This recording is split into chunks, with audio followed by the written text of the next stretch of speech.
साथियों, आप में से कई लोगों को पता होगा कि जो हमारा सूचना का अधिकार, जो राइट टू इंफॉर्मेशन एक्ट है, वो संशोधित कर दिया गया है और बहुत ही बुरी तरीके से उसको कमजोर करने की लगातार कोशिश चल रही है केंद्र सरकार की।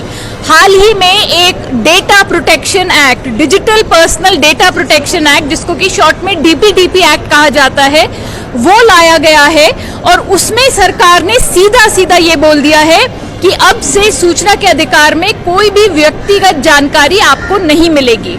आरटीआई कानून में पहले से ही व्यक्तिगत जानकारी को देखते हुए ध्यान दिया गया था, जिसमें कि ये लिखा हुआ था कि यदि कोई भी ऐसी व्यक्तिगत जानकारी हो जिसका जनहित से कुछ लेना देना ना हो या पब्लिक एक्टिविटी से कोई रिलेशन ना हो या ऐसी जानकारी जिससे किसी की निजता को ठोस पहुंचेगा, वैसी जानकारी नहीं मिल सकती थी, लेकिन बाकी सारी जानकारी मिल सकती थी।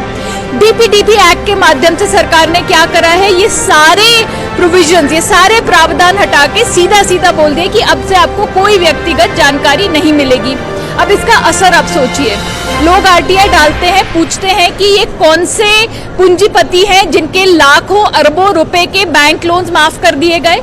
आफ्टर ऑल, जब वो बैंक लोन माफ होते हैं तो आपके और मेरे टैक्स पैसे से उनकी भरपाई होती है। तो कौन है ये पसंदीदा जो इनके चुने हुए जो कैपिटलिस्ट हैं जिनके ये लोन माफ करते हैं? अब आप उनका नाम पूछेंगे तो सरकार बोलेगी ये तो व्यक्तिगत जानकारी है, हम आपको नहीं देंगे।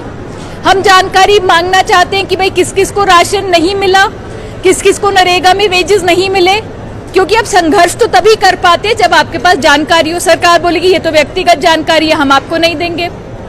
आरटीआई में लोग पूछते हैं कि हमें जजेस की, हमें सरकारी नौकरों की, हमें पब्लिक सर्वेंट्स की संपत्ति का ब्यौरा दीजिए। भाई कितना पैसा है, कितनी जमीन है, कितनी गाड़ियां हैं? कहीं ऐसा तो नहीं है कि जो उनके नॉन सोर्सेज ऑफ इनकम है उससे बहुत ज्यादा उनके पास संपत्ति है? कल को आपको बोला जाएगा कि आपको संपत्ति का ब्यौरा नहीं मिलेगा। कल को ये भी हो सकता है कि सरकार बोले कि अब से हम इलेक्टोरल लिस्ट को भी हम पब्लिक में नहीं डालेंगे, क्योंकि उसमें भी तो व्यक्तिगत जानकारी है, आपका नाम, आपका पता।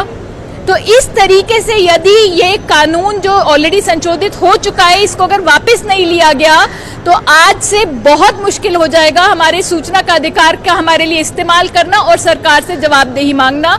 इसलिए हम चाहते हैं कि ये संशोधन सरकार वापस ले और आरटीआई जैसा था वो वैसा ही रहे।